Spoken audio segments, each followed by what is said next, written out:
Todos vendo aí a tela? Tá perfeito. Então, vamos lá, pessoal, porque hoje é a última aula e os temas que me couberam são bastante extensos, né? Bastante específicos. Então, eu trouxe aí um material que tem bastante informação para vocês. Vocês vão ter tempo de ler, que eu vou compartilhar na nossa página ali da ESA. Então, não se preocupem em anotar, né? Mas, como são muitas informações, muitos artigos de lei relacionados a esses temas, né? Nós vamos fazer uma passagem geral para que os senhores tenham noção do procedimento falimentar, né? Do seu desenvolvimento com análise de crédito, arrecadação e alienação de ativo, pagamento de credores e etc. e tal. A gente vai fazer, aí eu vou trazer para os senhores na aula, né, as informações mais relevantes, né? Trazer informações também do dia a dia, da atividade em si, da prática, que é o que mais importa, né? Quando a gente ouve essas questões na prática, elas ficam gravadas, né? E aí, quando a gente visita essas disposições de lei, também fica um pouco mais fácil de entender, né? Então, a gente inicia aqui com as disposições preliminares, né? Que essa Lei 11.101/2005, ela disciplina a recuperação judicial, extrajudicial, a falência do empresário e da sociedade empresária, que são denominados como devedor. Ela não se aplica à empresa pública e sociedade de economia mista, instituição de financeira pública ou privada, cooperativa de crédito, consórcio, etc. e tal. E o artigo 3º diz que é o competente para homologar o plano de recuperação judicial e deferir a recuperação judicial ou decretar a falência, o juízo do local do principal estabelecimento do devedor ou da filial de empresa que tenha sede fora do Brasil, né? Isso é relevante, essa situação do principal estabelecimento do empresário, né, para definir exatamente quem é o juiz universal da falência, que vai ter a visa atrativa de trazer para si o julgamento de todas as questões inerentes a bens e direitos do devedor, do falido. Então, segundo o tribunal, o STJ, o principal estabelecimento do empresário para a fixação da competência do juízo da falência ou da recuperação é o local do centro das atividades da empresa, não se confundindo necessariamente com o endereço da sua sede, né? E essa definição, ela fixa a competência e também para conhecer e processar todas as ações que envolvam o falido, né? Então, o que significa isso? As demandas que se processam em outros juízos, elas são juízos especializados. Então, por exemplo, no caso da demanda trabalhista e do tributário, do crédito tributário, elas devem ser processadas até o final, até a definição do crédito, na justiça especializada trabalhista ou de execuções fiscais, em qualquer âmbito, ou que demandem quantia ilíquida, né? Então, elas não são de responsabilidade e competência do juízo falimentar. Isso é importante por quê? Porque depois a gente vai ver com relação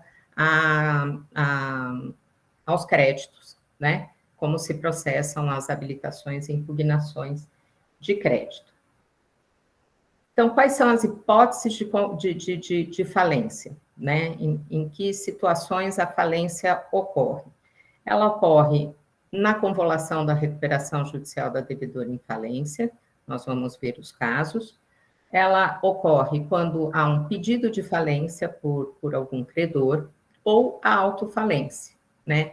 Importante aqui, pessoal, é dizer o seguinte: a falência de outrora, aquela antiga falência, principalmente a que se processava no Decreto-Lei 7661, ela foi muito melhorada pela Lei 11.101 e foi ainda mais prestigiada, né, com a alteração da Lei 11.101, recente, mais ou menos, de 2020, a Lei 14.112.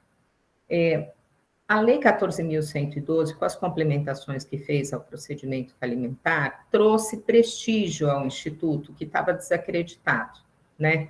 As falências eram vistas como uma sentença perpétua para o sócio, né? Porque suas obrigações se extinguiam a longo prazo ou nunca se extinguiam. Mas ela trouxe agilidade em todo o procedimento, o que faz com que as falências tenham uma redução nos prazos, né? Tinha falências que eram processadas aí no período de 20, 30, 40 anos, há casos ainda. Então, essa alteração da lei trouxe uma dinâmica ao processo falimentar, né? E trouxe prestígio ao procedimento. Então, a gente não deve mais olhar para a falência como um bicho de sete cabeças, um horror na vida, tanto do devedor quanto do credor, né? E mais ainda para os casos de autofalência, né? Eu não sei se os senhores tiveram aula a respeito disso, mas as obrigações dos falidos agora têm um prazo bastante encurtado pela lei, né? De 3 anos e possibilidade de extinção nos casos do artigo 114A, que nós vamos ver também. Então, aquele devedor que realmente está numa situação de insolvência, né? Ao invés dele fechar suas portas de maneira incorreta, ele vem e regulariza esse encerramento da atividade através da autofalência, né? E, logicamente, ele não tem requisitos para o requerimento da autofalência, mas ele, não tendo incorrido em crimes falimentares, desvios, fraudes, ele pode tranquilamente pedir a autofalência, que, inclusive, muitas vezes é processada com deferimento da justiça gratuita, e, assim, ele acaba por fazer um encerramento legal, correto, da sua atividade, né? Então, vamos lá. Nos casos de convolução da recuperação judicial em falência, a lei traz diversas possibilidades, né?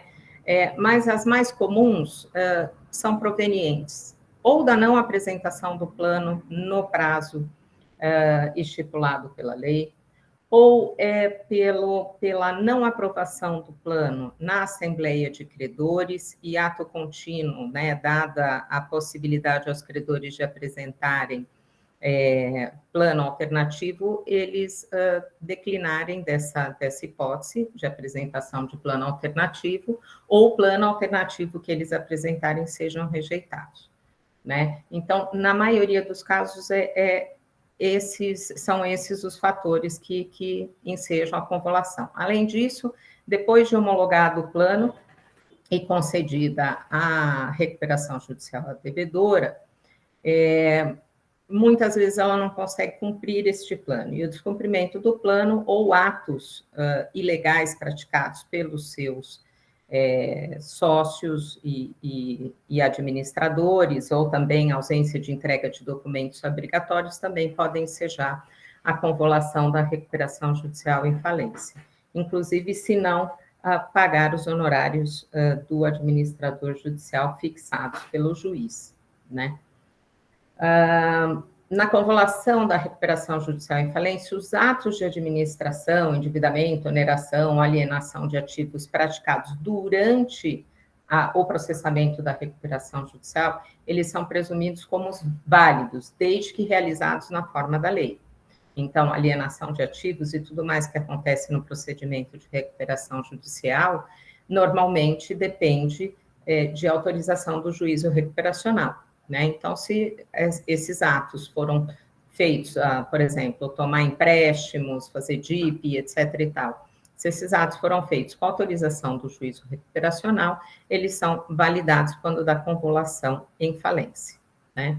E o ato de decretação da falência, ele afasta o devedor de suas atividades E o principal objetivo da falência está declinado nesse artigo 75, porque o principal objetivo da falência, ao contrário do que muitos imaginam, não é pagamento de credores, né?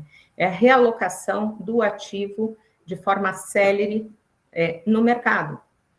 Então, o principal objetivo da falência, né, é preservar e otimizar a utilização produtiva dos bens dos ativos e dos recursos produtivos, inclusive os intangíveis, da empresa. Permitir a liquidação célere das empresas inviáveis com vistas à realocação eficiente dos recursos na economia. Fomentar o empreendedorismo, inclusive por meio de viabilização de retorno célere do empreendedor falido à atividade econômica, ou seja, o chamado fresh start, né? Encerrado uma falência, extintas as obrigações, ele pode retomar suas atividades normalmente no mercado, né? O processo de falência atenderá os princípios da celeridade e economia processual, sem prejuízo do contraditório, da ampla defesa e dos demais princípios previstos na Lei 13.105 de 2015, e a falência é um mecanismo de preservação dos benefícios econômicos e sociais decorrentes da atividade empresarial por meio de liquidação imediata do devedor e da rápida realocação útil de ativos na economia. Então, esse artigo 75, ele é muito claro com relação aos objetivos da falência, né? É uma consequência da falência, da realização de ativos, o pagamento aos credores. O juízo da falência é universal, é o chamado universal, né? Que é aquele indivisível e competente para conhecer de todas as ações sobre bens, interesses e negócios do falido, ressalvadas as causas trabalhistas, fiscais e aquelas não reguladas nesta lei, né? Em que o falido figurar como autor ou litisconsórcio ativo, como eu já mencionei para os senhores. Aqui eu trouxe algumas curiosidades com relação à decretação da falência. A decretação da falência de sociedade com sócios ilimitadamente responsáveis também acarreta na falência desses, que ficam sujeitos aos mesmos efeitos jurídicos produzidos com relação à sociedade, né? Então, eles devem ser citados para apresentar contestação, tanto quanto a empresa, né? Se desejarem.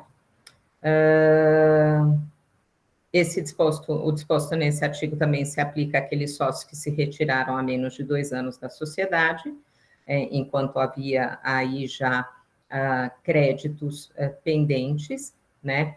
E elas são representadas na falência por seus administradores liquidantes, os quais terão os mesmos direitos e, sob as mesmas penas, ficarão sujeitos às obrigações que cabem ao falido. Bom, o artigo 94 diz que será decretada a falência do devedor, e aí ele enumera diversas possibilidades, né? As mais comuns é dívida oriunda de execuções judiciais, duplicatas não pagas e etc. e tal. Esses títulos devem ser convertidos em protesto, né, para fins falimentares, ou expedida nos autos da demanda onde se processa a execução, uma certidão para esse fim, né?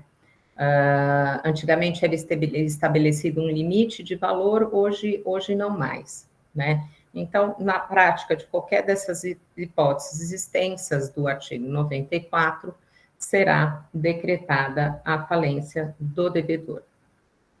O devedor, dentro do período de contestação, do prazo de contestação, aliás, os senhores já devem saber também, algum colega meu deve ter comentado, que os prazos da Lei 11.101/2005 são contados em dias corridos e não úteis.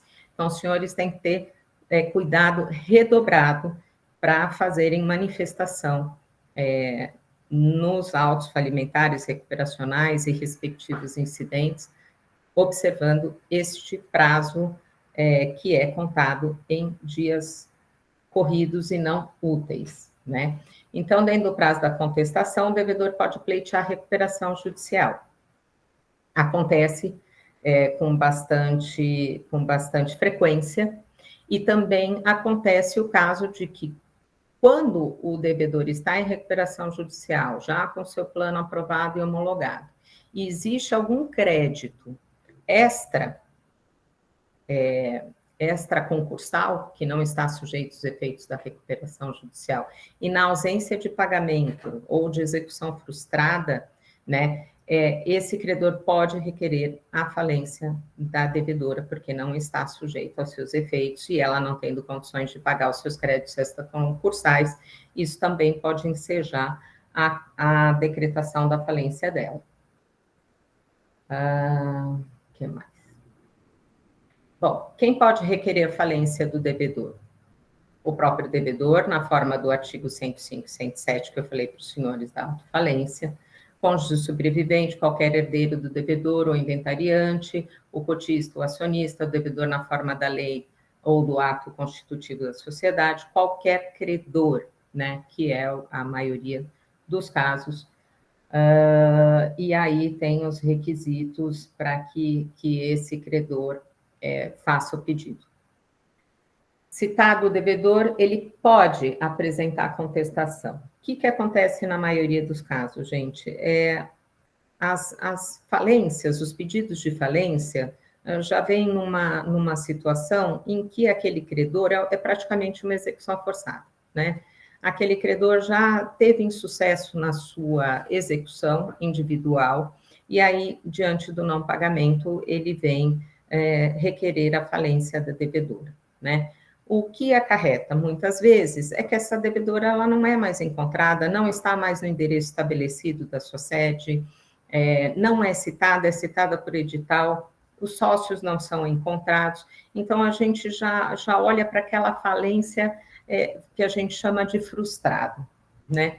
Então, o que acontece? Ele dificilmente a empresa é citada e dificilmente apresenta-se contestação. Mas há casos também que, quando localizada e que trata-se dessa execução forçada, para que ela não tenha a falência decretada, muitas vezes ela ou faz o depósito elisivo dentro do prazo da contestação, paga o crédito, honorários e tudo mais que for fixado nesse sentido, né? E aí, nesse caso, a falência não será decretada, né? Ou se houver algum outro fato que enseja a decretação da sua quebra, vai ser decretada da mesma forma, e o valor vai ser levantado de qualquer maneira pelo requerente da quebra, aquele valor do crédito dele. Mas o importante dizer aqui é que tem alguns casos curiosos que os senhores podem pesquisar aí no Google, que são os chamados depósitos elisivos tardios. O que acontece? Quando a devedora é surpreendida pela decretação da quebra, corre para fazer um acordo com o seu credor, traz esse acordo com data retroativa nos autos, que normalmente é homologado, e aí é levantada a falência também. Bom, a sentença que decreta a falência do devedor, ela tem várias determinações que o juiz tem que fazer, entre elas nomear administrador judicial, ordenar a suspensão de todas as ações, proibir a prática de qualquer ato de disposição de oneração, determinar todas as diligências necessárias pelo administrador judicial ou pelo cartório da vara, intimar as fazendas públicas. E aí, o que acontece? A figura central desse início do processo falimentar é o administrador judicial, porque no artigo 22 da Lei de Falência, da 11.101, está ali um rol dos seus deveres, das suas obrigações que têm que ser cumpridas por ele, sob pena de substituição ou destituição, e neste rol está toda a discriminação, quase toda, né, porque não se restringe ao artigo 22, as atividades do administrador, elas estão dispostas no decorrer da lei, mas lá estão as principais obrigações que devem ser cumpridas pelo administrador. Então, os senhores já devem ter tido essa aula, mas se não tiveram, deem uma olhadinha lá, porque é bastante curioso a quantidade de obrigações que o administrador judicial tem que assumir, e dentre elas, aquelas que são aqui objeto dos nossos temas, né?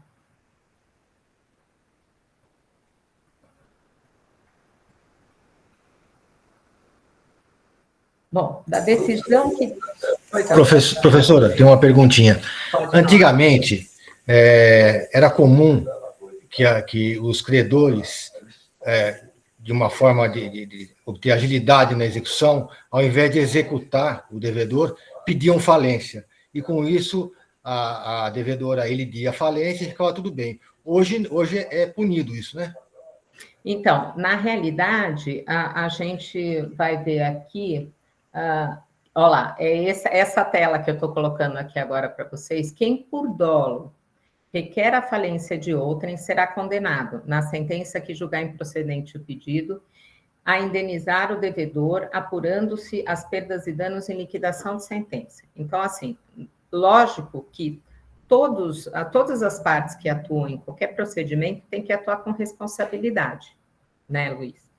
Então, se você utiliza um pedido de falência só como meio de execução forçada, né, de duas uma, ou você vai obter êxito no depósito elisivo, no pagamento, ou na realização desse acordo, desse depósito elisivo aí tardio, né, fazer, se homologar um acordo, por exemplo, de parcelamento desse débito, etc. e tal, e ter o processo extinto, né, ou você vai cair na vala comum, porque normalmente quem requer a falência é o credor quirografário, né?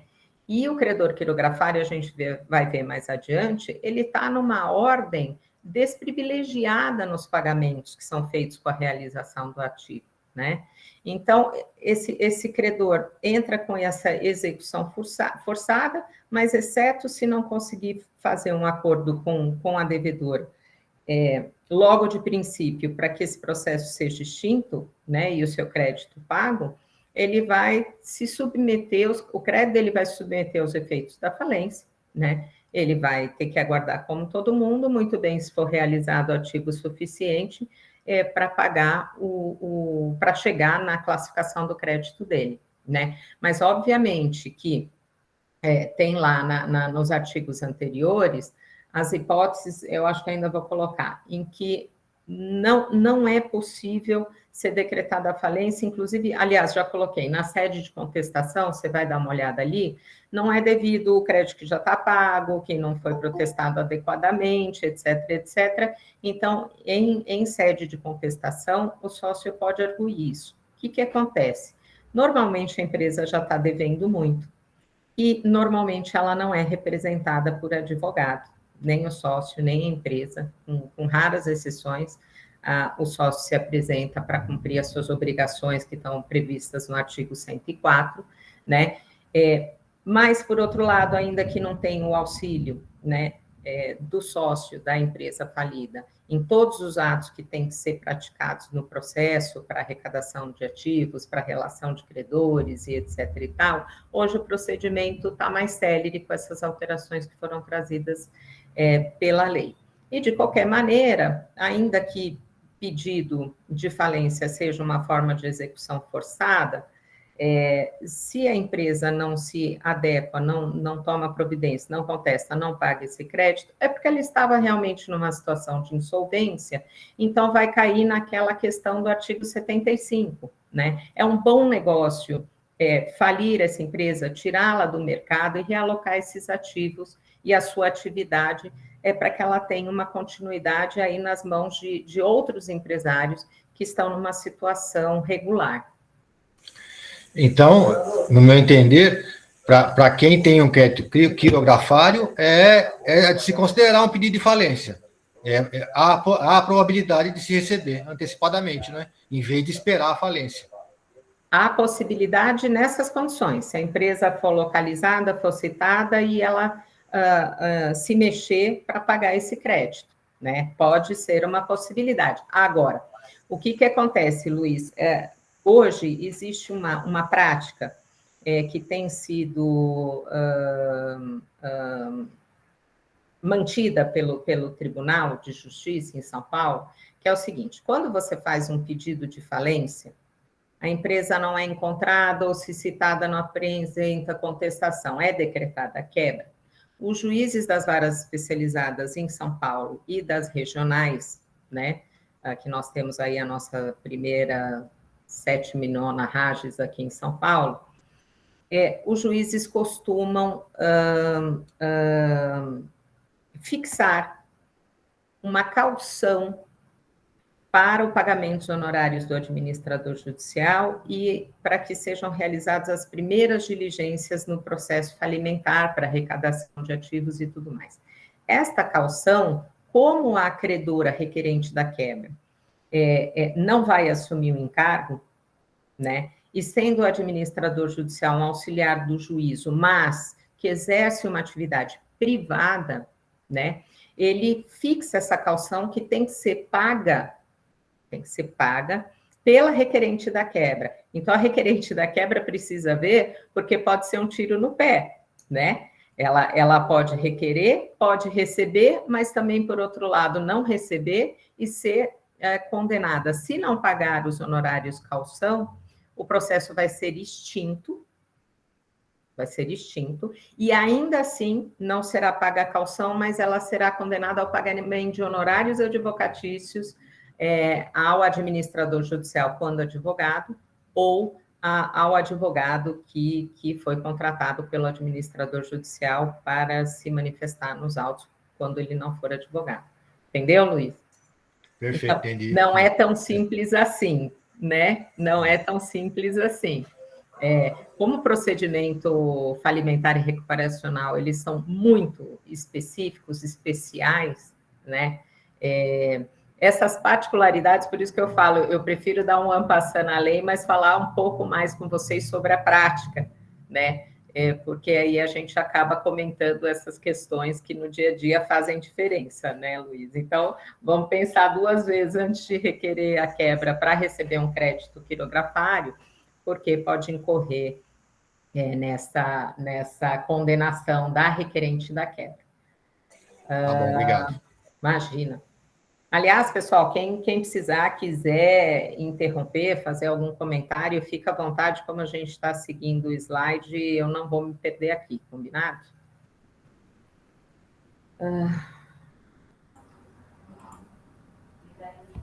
Aqui, no artigo... Doutora? Pois não, Marcelo. Boa noite. Tudo bem? Boa noite. Só uma dúvida com relação à declaração, pedido de autofalência. Em caso a empresa não tendo mais atividade operacional e não tendo mais como liquidar ativos, ela não possui mais ativos, como que fica os credores, os débitos tributários, como fica nesse caso? Não ficam. Extingue? Praticamente, né? Se eles não forem redirecionados ao sócio, né?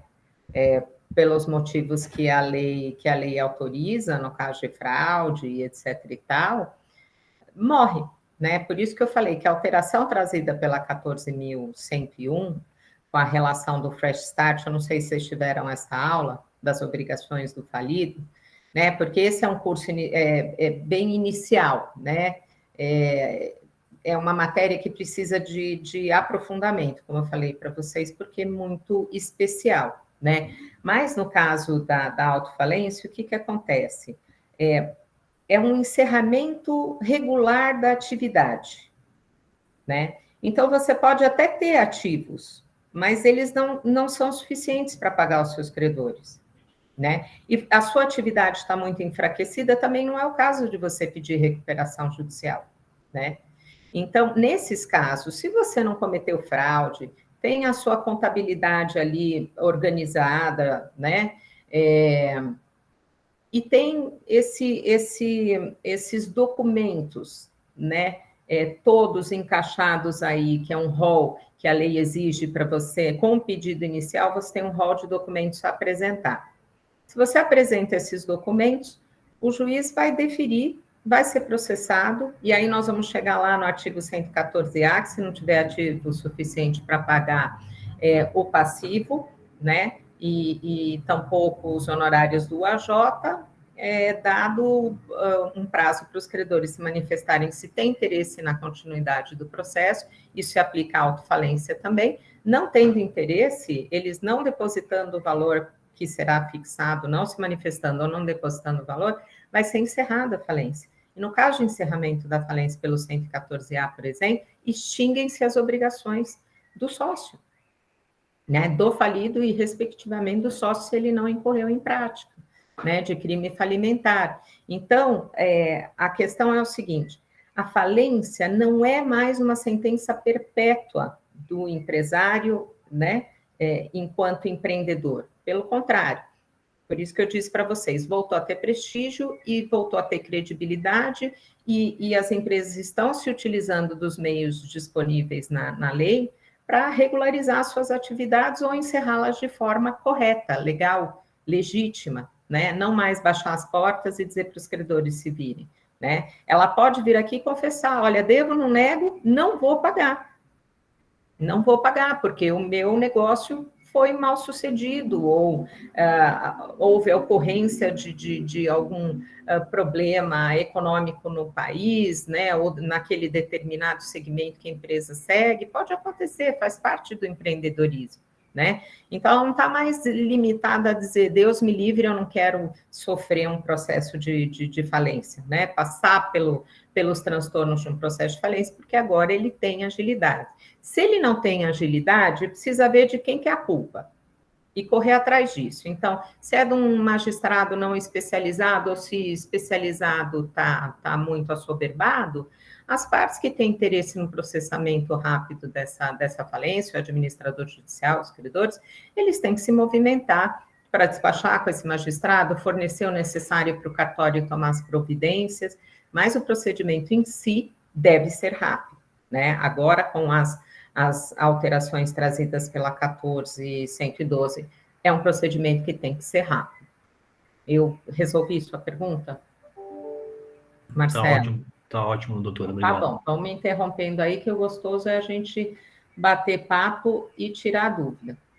Então, aqui, como eu estava dizendo para vocês, tem essa possibilidade aí no 105 do pedido de autofalência, mas não é opção, é obrigatório que o devedor que vai confessar a sua falência tenha esse rol de documentos. Estando regularmente instruído, o juiz vai determinar que seja emendado o pedido, se não tiver regularmente instruído, né? E a sentença que decretar a falência do devedor, a autofalência do devedor, na realidade, né? Ela vai observar o mesmo trâmite, os mesmos termos do artigo 99, que eu passei para vocês ali um pouquinho mais para trás. E outra coisa, aqui ainda tem uma particularidade que eu falei para vocês, inclusive, Marcelo, que em muitos casos, quando a devedora prova que não tem condições de pagar as custas do procedimento falimentar, o juiz isenta, né? Então, aí não vai haver a fixação dos honorários calção do administrador judicial e nem nada nesse sentido, tá?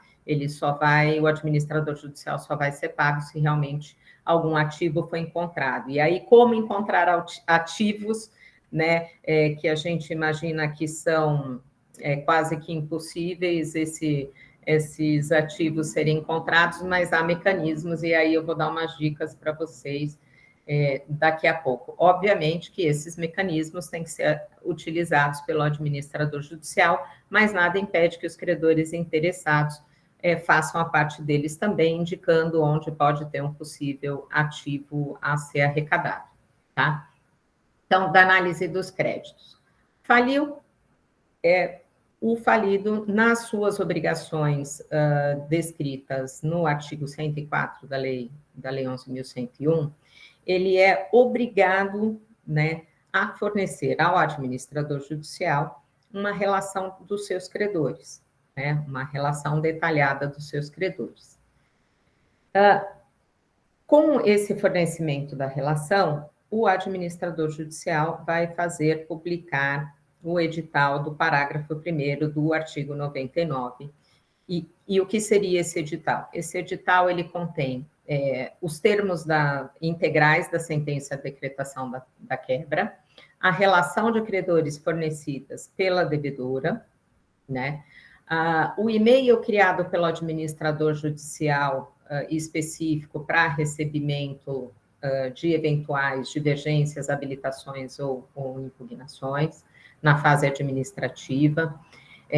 Então, publicado esse edital, os credores têm o prazo de 15 dias para apresentar ao administrador judicial essas divergências ou habilitação com relação aos créditos relacionados.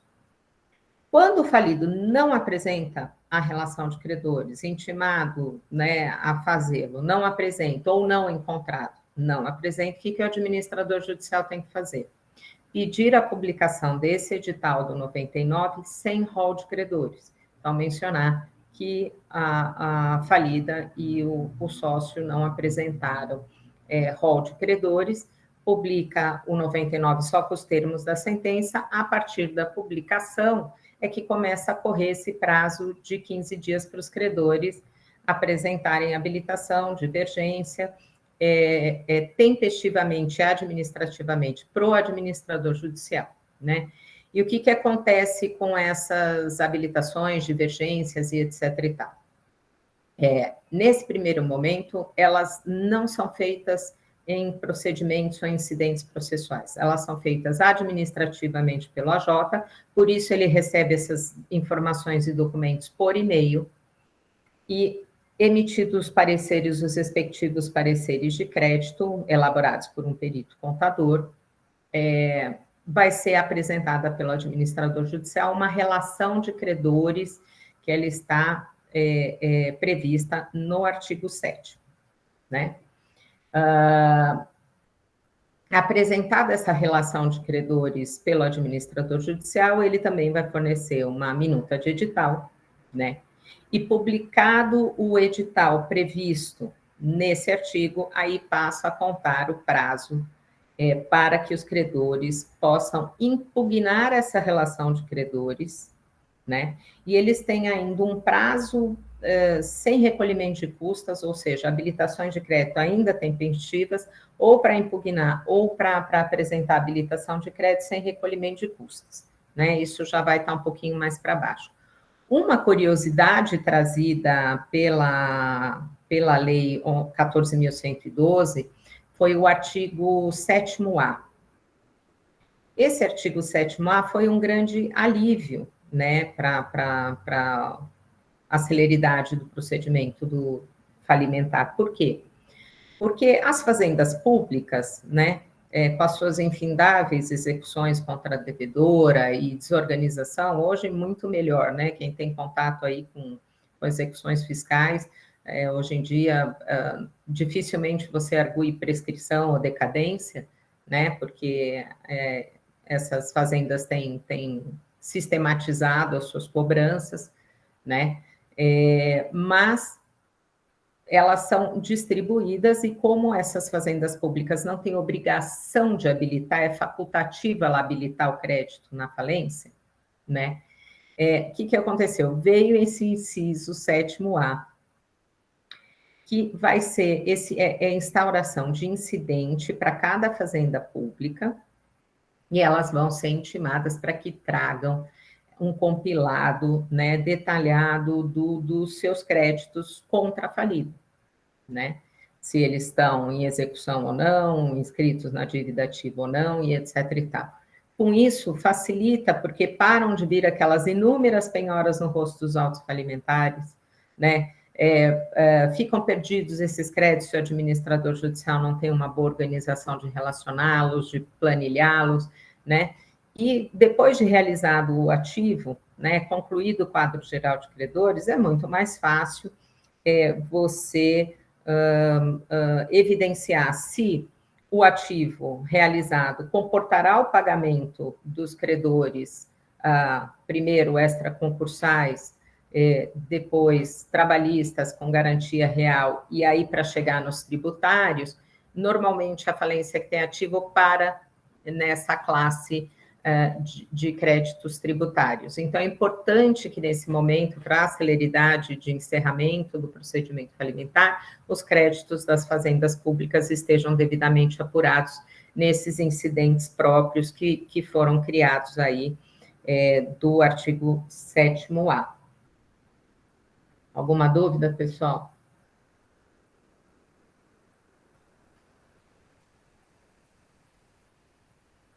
Bom, então, publicado o edital com a relação de credores do artigo previsto no parágrafo 2º do artigo 7º, né, o falido, os demais credores e o administrador judicial disporão no prazo de 15 dias para a manifestação de objeções, limitadamente sobre os cálculos e a classificação para os fins desta lei, né. Enquanto esses créditos estão sendo discutidos, né, para a formação do quadro geral de credores, que é outra obrigação que o administrador judicial tem de consolidar, enquanto esses créditos estão sendo ali julgados no incidente, tão logo é feito o parecer de crédito, o administrador judicial tem que reservar esses valores no quadro geral de credores. O administrador judicial tem que apresentar esse quadro a todo momento no processo? Não. O que ele pode fazer? Aliás, porque tumultuaria. Como hoje o administrador judicial tem a obrigação de manter um site, né, com as principais informações do processo, né, dos processos tanto de recuperação judicial como de falência, ele, a cada atualização da relação de credores, né, que vai consolidar futuramente o quadro geral, ele pode manter lá no site dele essa relação atualizada, esse quadro atualizado, para que os credores tenham acesso e vejam lá se aquele incidente que foi julgado, o administrador judicial providenciou mesmo a anotação do crédito dele, né? Então, não há necessidade de ficar peticionando nos autos nesse sentido e tampouco do AJ a colocar a todo momento uma relação atualizada dos créditos, né? Uma vez julgado o incidente, pessoal, tenha um pouquinho de paciência que uma hora ele chega, esse crédito chega listado no quadro geral de credores, porque o administrador judicial tem esse controle, né? Então, a gente não precisa ficar peticionando toda hora nos autos falimentares, requerendo isso, né? A apresentação de quadro, que ele tem um momento certo para ser consolidado.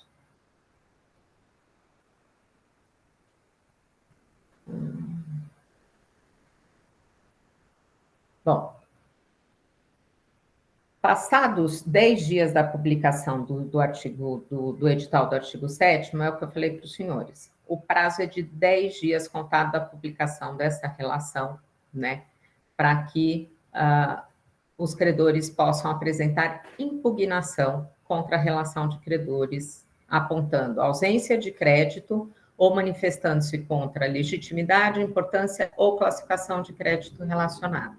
Tá? Então, às vezes, pode haver um erro material do perito contador ou do próprio administrador judicial, por exemplo, com relação à classificação ou a um erro um erro material de digitação e etc. e tal.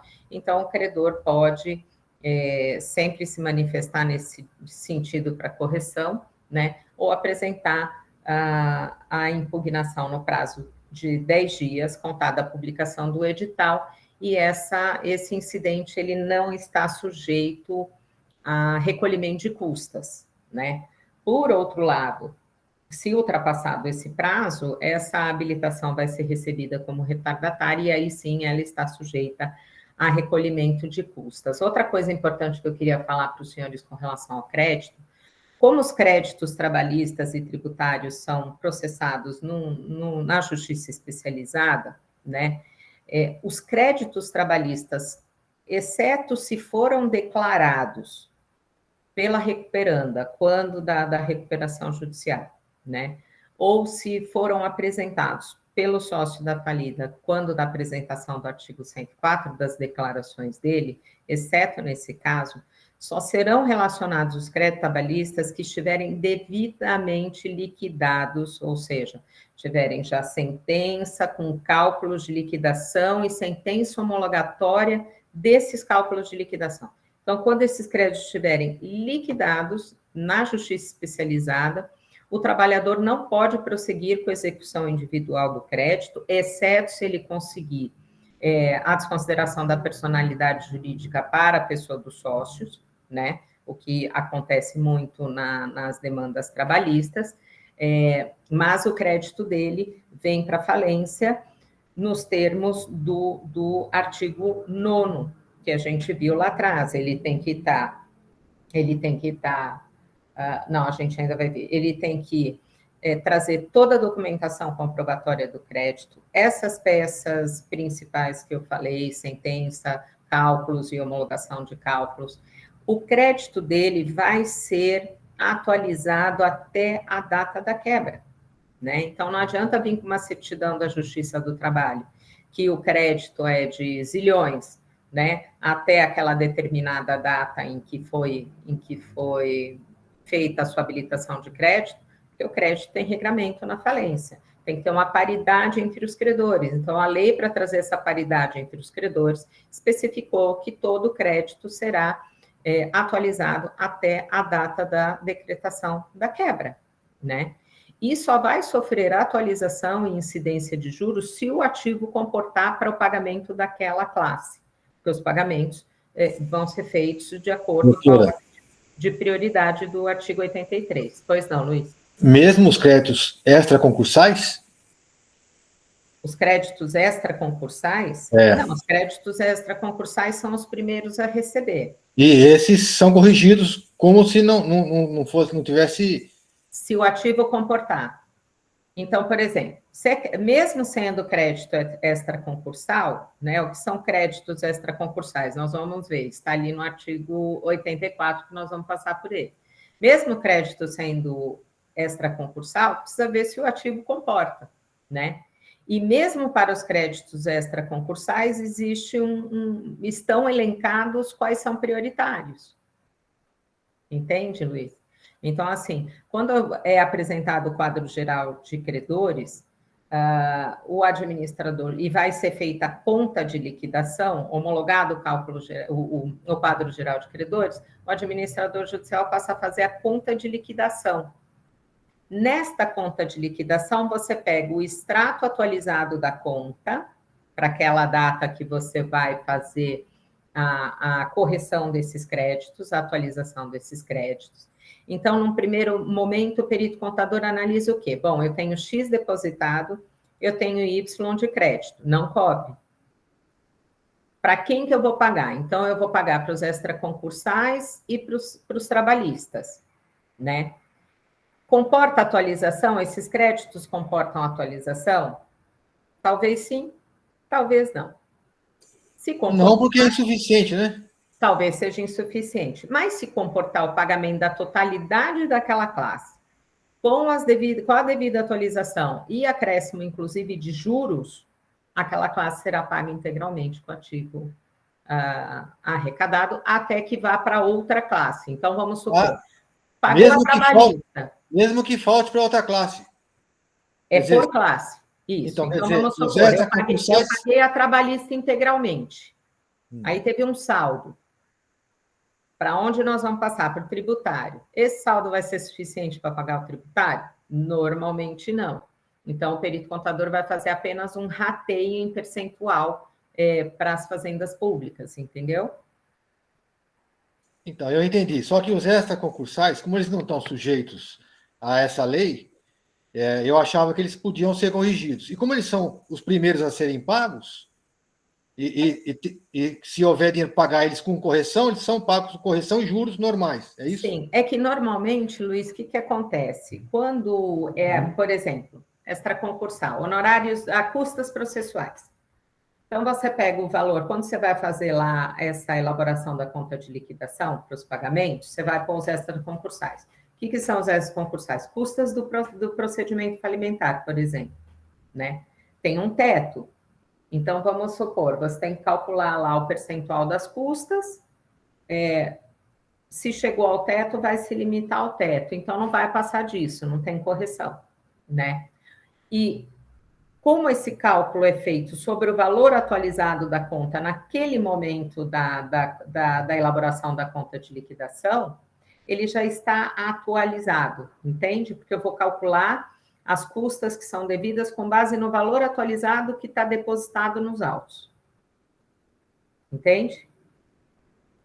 E aí, para o administrador judicial, no momento em que é homologado o Código Geral de Credores, que ele vai apresentar a relação a conta de liquidação, nesse interim, o juiz fixa os honorários do administrador judicial sobre aquele ativo que ele arrecadou, realizou, né? E o extrato da conta está com o valor atualizado do depósito judicial, entende? Então, vai ser aquele valor. Não tem muitas... Agora, se demorar, se por culpa do cartório, enfim, da sobrecarga do juiz, demorar 1 ano para tomar essas decisões e mandar pagar os meus honorários, por exemplo, que foram arbitrados ali há 1 ano atrás, obviamente que aquela conta, ela sofreu atualização. Então, o que a gente normalmente pede? Olha, considerando que a conta de liquidação foi apresentada às folhas tais, em tanto de tanto, com base no extrato de conta datado de tanto, então o meu crédito é 5.000, com as correções, com a atualização da conta.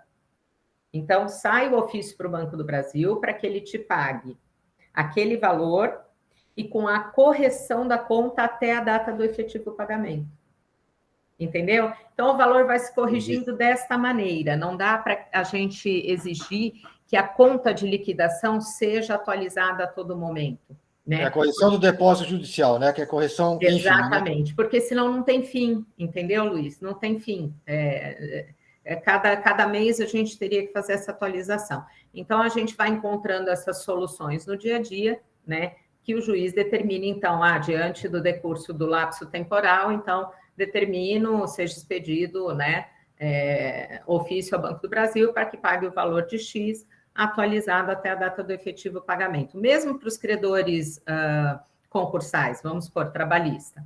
A conta de liquidação foi há 2 anos atrás apresentada com base no extrato. A demora foi, né, por causa da sobrecarga do judiciário, do cartório, do juiz, né, etc. e tal. Vai começar a mandar pagar, o que eu faço? Peço procuração atualizada para os credores, porque a maioria dos trabalhistas vão receber na pessoa dos seus advogados, né? Crio um e-mail para eles mandarem essas informações, procuração atualizada, dado de conta e etc. e tal. Eu faço uma planilha que vai servir como base de ofício a ser expedido para o Banco do Brasil. Então, o juiz dá uma decisão ofício, mandando o Banco do Brasil pagar de acordo com aquela minha planilha. Entende? Então, ele cita as folhas. E aí, com a devida correção, atualização da conta, né? Até a data do efetivo pagamento. Então, o próprio banco faz o cálculo para o pagamento de cada credor, né? Desde de 1 ano atrás até agora e deposita esse valor atualizado para ele. Mas não é todo magistrado que manda pagar com a correção de conta, viu? Acontece de ficar... com esse valor desatualizado aí por 1, 2, 3 anos, né? Mas a gente espera que com essas novidades todas, essas falências vão chegando num bom termo de processamento, né? Não fiquem mais emperradas para o próprio magistrado. Olha lá, habilitação de crédito realizada pelo credor nos termos do artigo 7º, deverá conter nome, endereço, etc. e tal, todos os dados do processo, o valor do crédito atualizado até a data da decretação da falência ou do pedido da recuperação judicial, sua origem e classificação. Ou seja, é um dever do credor apresentar todas as informações necessárias para que o administrador judicial consiga fazer um parecer do seu crédito.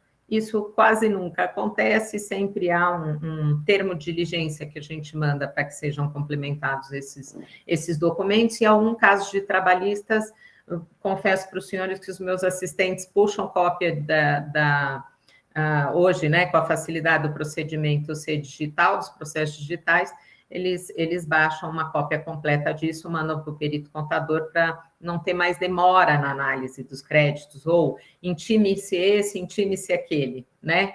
Então, hoje a lei também trouxe essa agilidade, porque uma vez iniciado um incidente para apuração de crédito, o administrador judicial pode se utilizar de vários mecanismos para que isso seja entregue com a maior celeridade possível, o parecer de crédito, ele seja julgado e esteja dentro do quadro de credores, né? Se não observado esse prazo, né, para as habilitações de crédito tempestivas ou impugnações tempestivas, esse incidente vai ser recebido como retardatário e estão sujeitos ao pagamento de custas.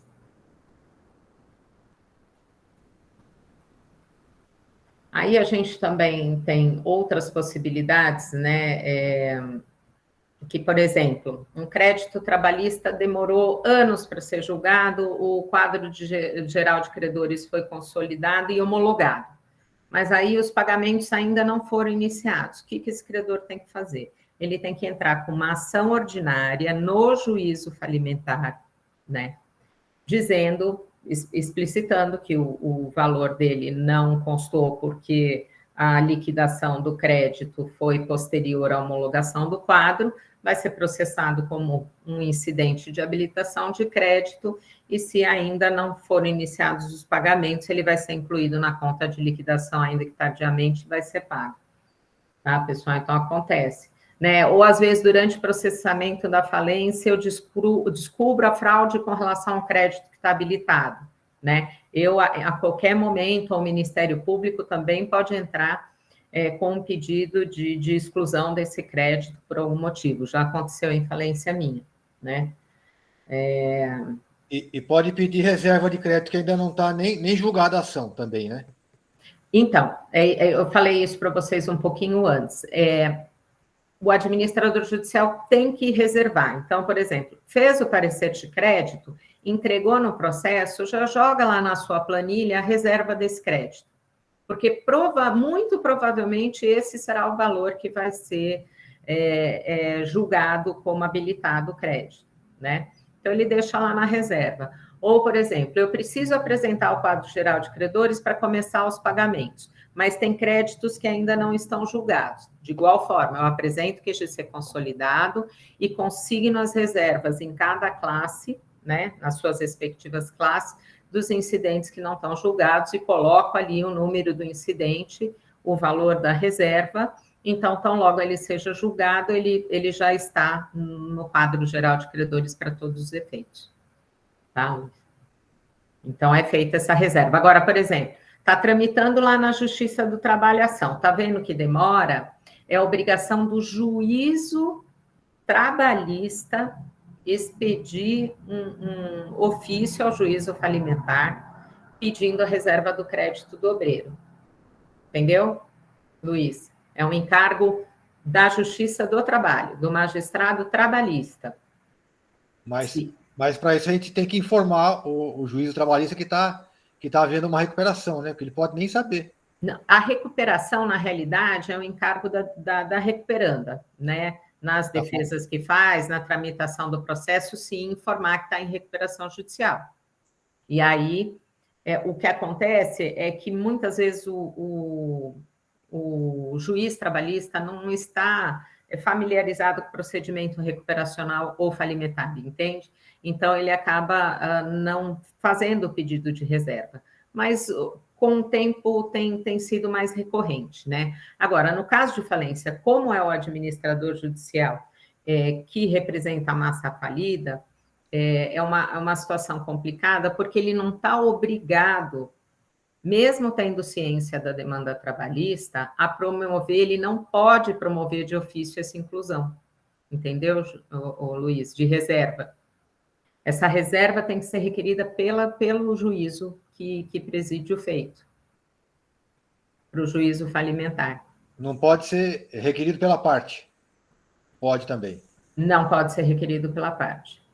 Tem que partir do juízo. Quando o crédito não está liquidado, tem que partir do juízo. Entendeu? Obrigado. Ela pode mencionar. Agora, por exemplo, se é um procedimento civil comum, né? Foi dada a sentença julgando procedente uma determinada demanda. E aí a massa falida ou a devedora recuperanda recorre dessa decisão, né? Que não tem efeito suspensivo. Então, por exemplo, aí sim a parte pode dizer assim: olha, eu tenho aqui uma sentença, né? Eu tenho aqui uma sentença, então eu estou pedindo a reserva, ou ela pede ao próprio magistrado que faça esse pedido de reserva. Normalmente é acolhido sem problema quando esse pedido vem do magistrado que preside esse procedimento comum, ou trabalhista, ou tributário. Tá? Obrigado. Estou tentando, eu não vou ser tão detalhista com vocês aqui, né? Fazer uma passagem que a gente ainda tem bastante coisa para ver. Aqui são os casos da impugnação, como ela é processada e homologada. Aqui o que eu estava dizendo para vocês, né? Da decisão judicial sobre a impugnação caberá agravo. O administrador é responsável pela consolidação do quadro geral de credores a ser homologado pelo juiz com base na relação de credores a que se refere o artigo 7º, parágrafo 2º, e nas decisões proferidas nas impugnações oferecidas, que é aquilo que eu falei para vocês. Vai julgando, o administrador judicial tem que ir colocando lá na planilha, né? E aqui é o outro artigo que eu citei para os senhores, que até o encerramento da falência e da recuperação, no que couber, pode ser, a parte pode entrar com procedimento ordinário, previsto no Código Civil, mas de competência do juízo falimentar, né, para pedir exclusão, outra classificação ou retificação de qualquer crédito nos casos de descoberta de falsidade, dolo, simulação, fraude, erro essencial, ou ainda documentos ignorados na época do julgamento do crédito ou da inclusão no quadro geral de credores, né?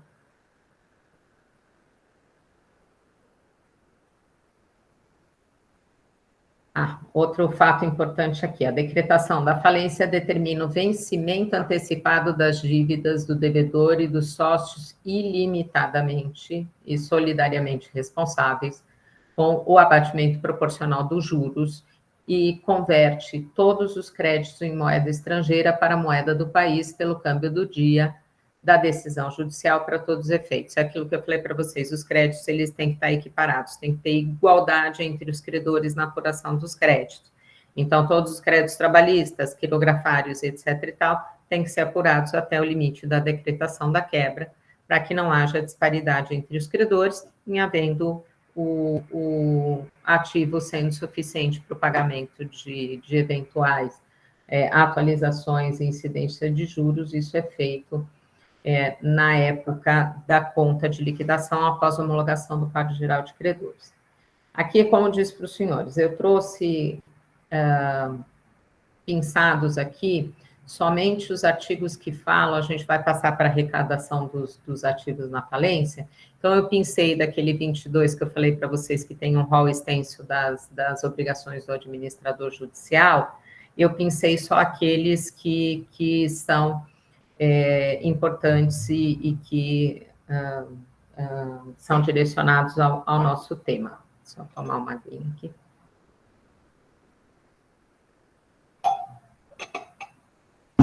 Bom, então a OAJ compete sobre a fiscalização do juiz e do comitê. Comitê, a gente ouve falar algumas vezes em comitê de credores, tanto na recuperação judicial ou na falência, mas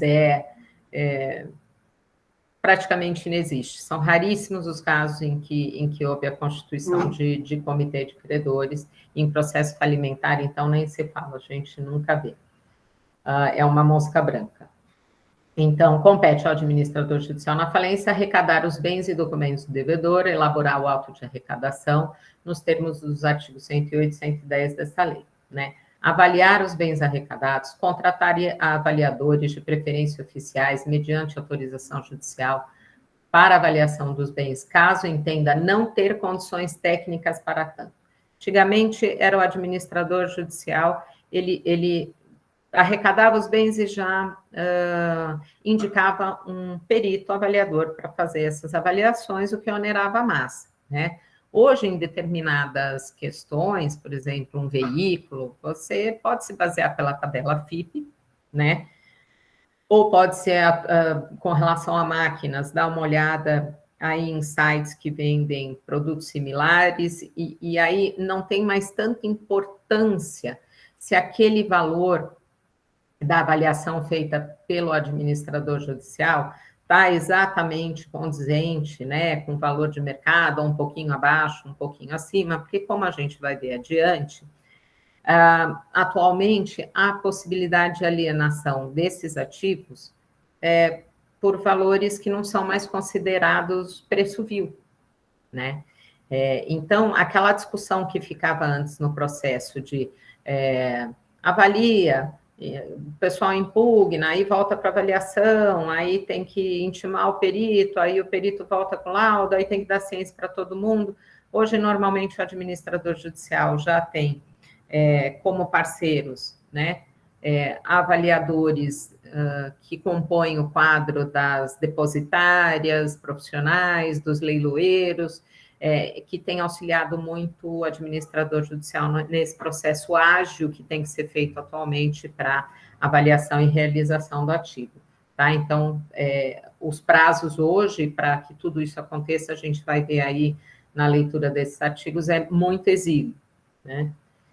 Então, ela aí vem praticar todos os atos necessários no J, né? A realização do ativo e o pagamento dos credores, proceder à venda de todos os bens da massa falida no prazo máximo de 180 dias. Isso é uma novidade trazida pela 1412, né? Contado da data da juntada do auto de arrecadação, sob pena de destituição, salvo por impossibilidade fundamentada. Então, o que acontece? Hoje o administrador judicial não pode mais ficar esperando um tempo que ele tem aí disponível para fazer a arrecadação e a avaliação do ativo, né? A lei trouxe aí para ele essa obrigação de vender todos os bens da massa falida no prazo máximo de 180 dias. É possível vender todos os bens da massa falida em 180 dias? Depende dos bens, né? Se foram bens complexos, um imóvel que é de difícil avaliação ou que tem outras coisas a serem analisadas com mais cautela, né? Basta que o administrador judicial justifique o porquê não há possibilidade de vendê-lo no prazo de 180 dias, né? Até encontrar matrícula e etc e tal. Mas esse prazo da data, contado da juntada do auto de arrecadação, ou seja, o administrador judicial só arrecada aquilo que ele pode ver, né? Ou que documentalmente está em nome da empresa falida, né? Ou que ela tenha documentalmente direito sobre aquele bem, né? Então, por exemplo, vem um ofício da pesquisa do Renajude e tem lá, já aconteceu isso comigo com uma transportadora, 30 veículos relacionados, né? Como que o administrador judicial, se fez a diligência, não localizou a empresa, não localizou os sócios, né? Os carros não estão por ali, ele não sabe onde está, não pode arrecadar, pelo simples fato deles terem aparecido num documento nos autos, né?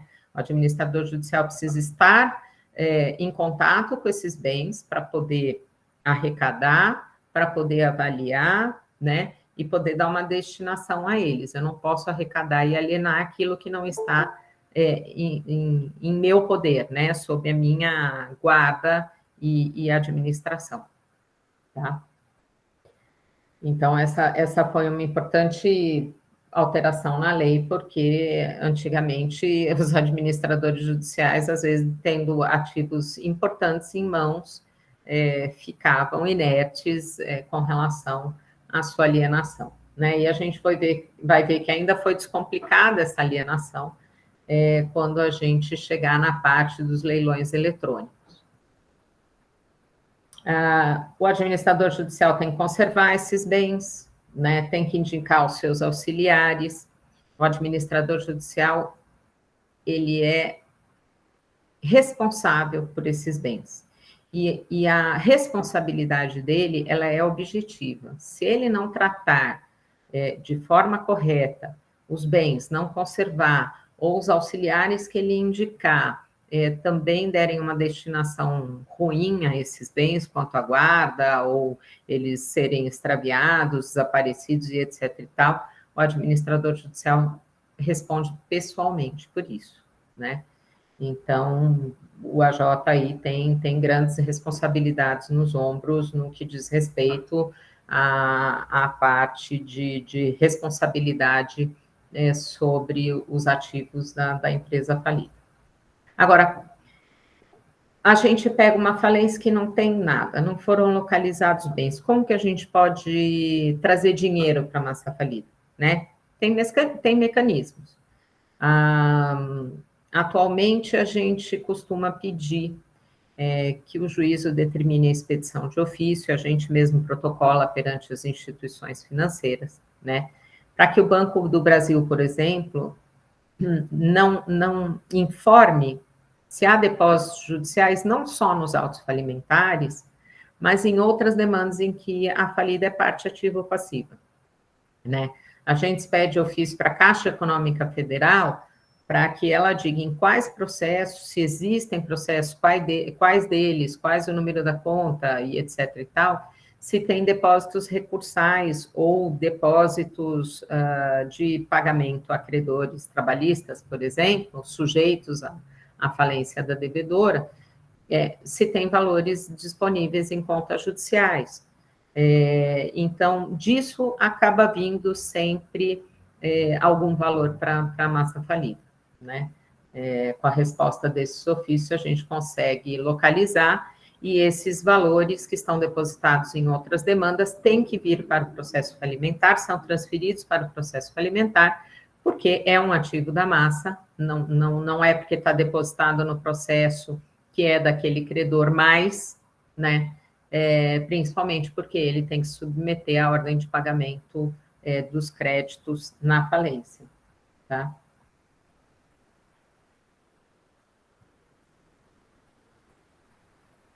E aí, naquele artigo 99 que a gente viu passando lá atrás, que é da sentença da quebra, né?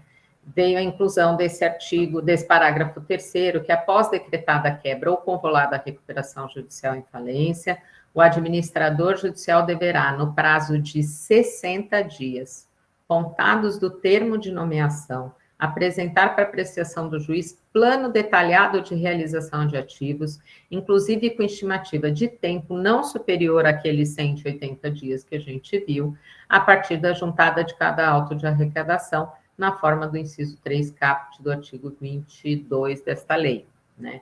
Então, os senhores viram que a coisa agora vai correr, né?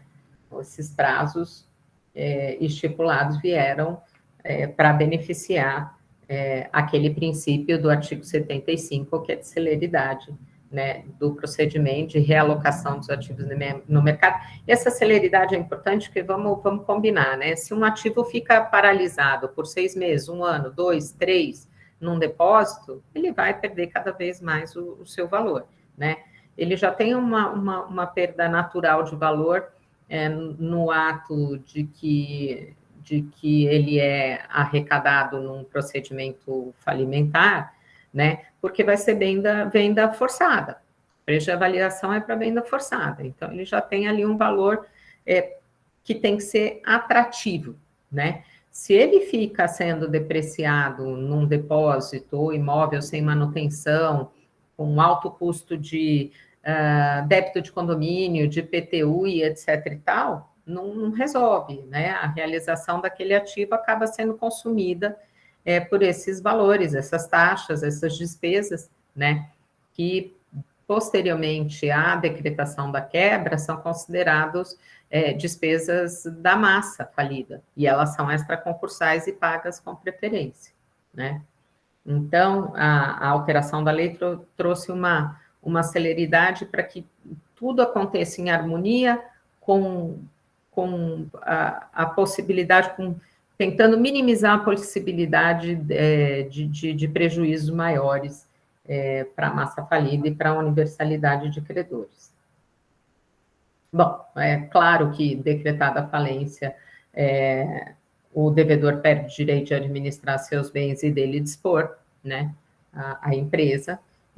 A massa falida é administrada na sua totalidade pelo administrador judicial. O que ele pode fazer é nomear parceiros ou assistentes, indicar assistentes que serão nomeados pelo juiz, né, e contar com o bom desempenho dele. Mas o falido pode fiscalizar, obviamente, as atividades do AJ. Então, ato contínuo, assinatura do termo, aqui a parte da arrecadação está nesse 108, né? O administrador judicial efetuará a arrecadação dos bens e documentos e a avaliação dos bens separadamente ou em bloco no local em que se encontrem, requerendo ao juiz para esses fins as medidas necessárias. Eu posso requerer ao juiz diversas medidas no sentido de um reforço que eu precise, quando o proprietário do imóvel não quer abrir o imóvel, então eu peço ao juízo para que ele determine a abertura sob pena de pedido de reforço policial, e aí é um despacho muito rápido que se faz com ele para que seja providenciado o necessário, né? Ficarão sob a guarda do administrador judicial. O produto dos bens penhorados ou por outra forma apreendidos entrará para a massa, que é aquilo que eu falei para os senhores. Cumprindo ao juiz de precara requerimento do administrador judicial, as autoridades competentes determinando a sua entrega. E a mesma coisa acontece com esses depósitos judiciais, né? A gente pede que seja oficiado o juízo onde o depósito é feito, e o juiz falimentar solicita a transferência do valor para a conta judicial vinculada ao processo de falência. E aqui está dizendo... e o estabelecimento será lacrado sempre que houver risco para execução da etapa de arrecadação ou para apresentação dos bens da massa falida. Antigamente, era um procedimento obrigatório, após a decretação da quebra, que a diligência de arrecadação de bens e lacração da sede da falida era obrigatório que fosse pedido um mandado e que esse mandado fosse acompanhado por oficial de justiça, né? Alguns anos tramitando a Lei 11.101, nas varas especializadas, essa obrigatoriedade caiu, né? E agora, com as alterações trazidas pela 14.112, elas agora estão devidamente estabelecidas, que incumbe ao administrador judicial. Ele não precisa mais nem da expedição de mandado, praticamente a sentença de quebra já serve como ofício para ele chegar na diligência perante os representantes da falida, né? Para poder fazer as suas diligências. Então, o procedimento é célere. E, obviamente, que se houver necessidade, né, fala aqui de lacrar a empresa, mas é o procedimento que a gente faz. Se o imóvel é locado, por exemplo, os bens da falida estão ali, não tem como ser removidos naquele instante da arrecadação, eu vou fechar as portas, pegar as chaves e tenho que manter ali, de alguma maneira, aqueles bens seguros, ou através de contratação de segurança e etc. e tal, mas é de responsabilidade do administrador judicial dar a destinação desses bens, né? Com sorte, hoje a gente tem aí empresas que fazem um serviço bastante amplo com relação à remoção de bens ou contratar segurança, não cobrar a guarda da massa falida se aquela empresa de leilão vai efetivar, aquela plataforma vai efetivar a alienação dos bens. Então, ela tem isso como um plus para ser nomeada, né? Ela disponibiliza para o administrador judicial aí meios para que ele possa arrecadar, armazenar, avaliar e alienar esses bens, privilegiando aquela casa de leilão para fazer a alienação desses bens. Então, é um investimento que esses leiloeiros fazem para ter o administrador judicial como cliente, né? Para que ele seja preferência na indicação. Bom, o auto de arrecadação ele tem que ser o mais detalhado possível, né? Então, tentar tirar, e fotografado, né? Sempre acompanhado de um dossiê fotográfico, de preferência. Então, tirar foto do maquinário, das plaquinhas, das especificações do ano, cor, etc. e tal, tentar fazer esse auto de arrecadação e o laudo de avaliação com a maior número de informações possíveis, para que, quando esses bens forem a leilão, possam trazer maiores interessados na aquisição dele, né?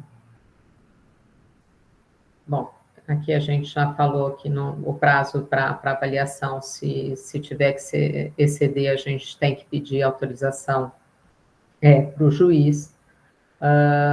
Todos os outros bens que têm que ser arrecadados, dinheiros, livros, bens indicados como propriedade de terceiros ou reclamado por esses, etc. e tal.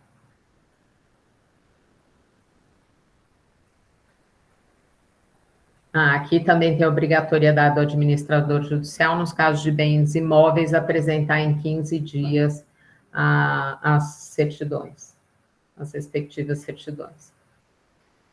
Bom, os bens arrecadados, como eu falei para vocês, podem ser removíveis, e aí tem uma curiosidade: se perecíveis, né, sujeito a considerável desvalorização, ou que sejam de conservação arriscada, então, por exemplo, decretou a falência de um supermercado, né, ou de uma vendinha de bairro, você tem ali produtos resfriados ou com prazo de validade próximo ao vencimento, cabe ao administrador judicial, né, dar uma destinação para isso. E qual é a destinação? Fazer uma venda ali rápida, fazer uma promoção, chamar o pessoal, né, promoção, tal, vende, pega aquela quantia, lógico, faz uma relação, né, avalia, já coloca aqui, comunica ao juízo, coloca aquilo à venda, o que ele conseguir obter com a venda desses bens, produtos perecíveis, ele vai e faz o depósito judicial no processo, devidamente justificando tudo que foi vendido.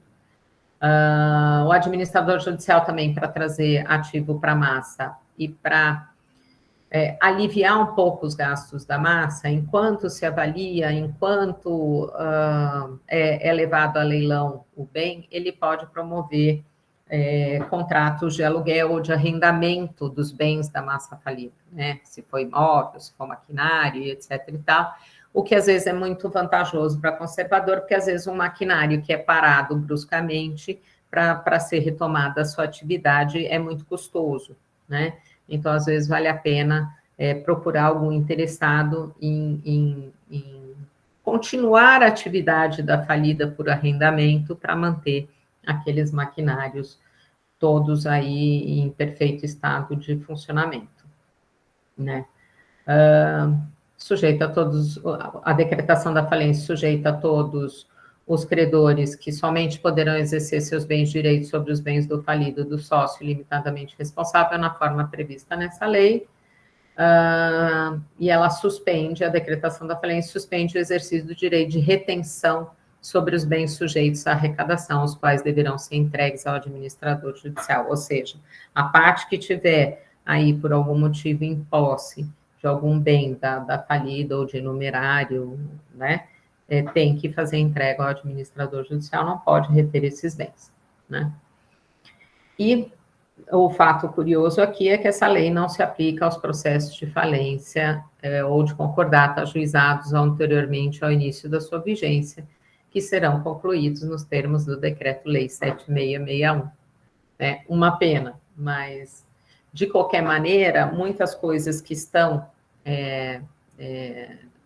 ainda que não se aplique aos procedimentos que se processam pelo 7661, eu acho que muitas vezes o juiz, ponderando certas coisas, pode implementar, por exemplo, um artigo 114-A, que ele já era meio que previsto no decreto-lei, que é diante da ausência do ativo, aí promove o encerramento sumário da falência, né?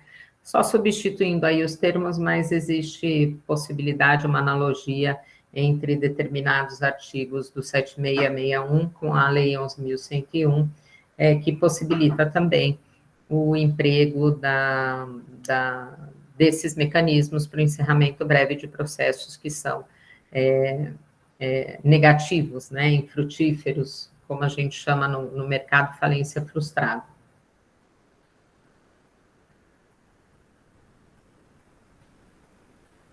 Que mais? Bom, da realização dos ativos. Aí aqui veio a cereja do bolo, porque aquilo que era demorado, ineficaz e etc e tal, ganhou um corpo que nós vamos ver aqui. Então, logo após a arrecadação dos bens, com a juntada do respectivo auto ao processo de falência, será iniciada a realização do ativo, né? Ela pode ser realizada por uma dessas modalidades descritas no artigo 140, né? A alienação da empresa com a venda de seus estabelecimentos em bloco, né? Alienação da empresa com a venda de suas filiais ou unidades produtivas isoladamente, alienação em bloco dos bens que integram cada um dos estabelecimentos do devedor, alienação dos bens individualmente considerados. Então, o que significa? Quando a gente vai fazer a arrecadação desses bens, você tem lá uma indústria em pleno funcionamento, o ideal é que você consiga vender, principalmente se o imóvel for da falida, e aqueles bens não tiverem que ser removidos dali, né, que você avalie e tente vender a atividade como um todo, né. Não havendo possibilidade, sendo bens esparsos, maquinários, imóvel alugado, que você tem que devolver ao locador e também colocar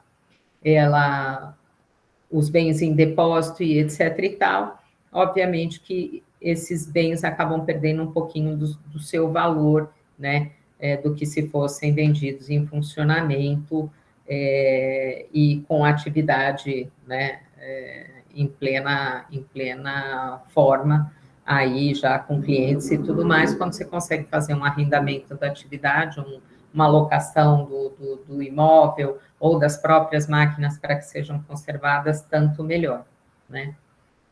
E a lei anterior, o decreto-lei, dizia que a realização do ativo só teria início após a consolidação do quadro geral de credores. Então, por isso que essas falências demoravam 30, 40 anos. Não tinha prazo para você habilitar o seu crédito, né? A cada habilitação postergava ainda mais a alienação dos ativos, e esses ativos se perdiam no tempo, né? Pereciam. E agora, não. Agora, a realização do ativo terá início independente da formação do quadro geral de credores. Os senhores viram nos artigos anteriores que é praticamente a primeira coisa que tem que ser feita no procedimento falimentar, é a arrecadação, a avaliação e a alienação dos ativos.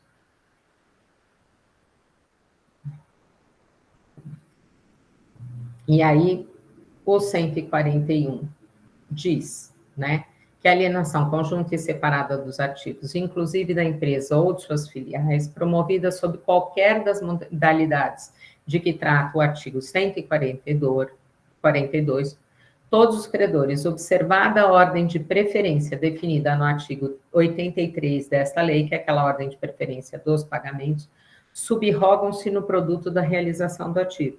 Ou seja, o ativo realizado será destinado para o pagamento desses credores. O objeto da alienação estará livre de qualquer ônus e não haverá sucessão do arrematante nas obrigações do devedor, inclusive as de natureza tributária, as derivadas da legislação do trabalho e as decorrentes de acidente de trabalho. Maravilhoso isso. Quem compra no procedimento falimentar ou recuperacional, desde que tenha autorização do juízo para tanto, recebe o imóvel totalmente isento, sem nenhum risco de sucessão, né? Seja dos débitos ou de qualquer irregularidade do imóvel.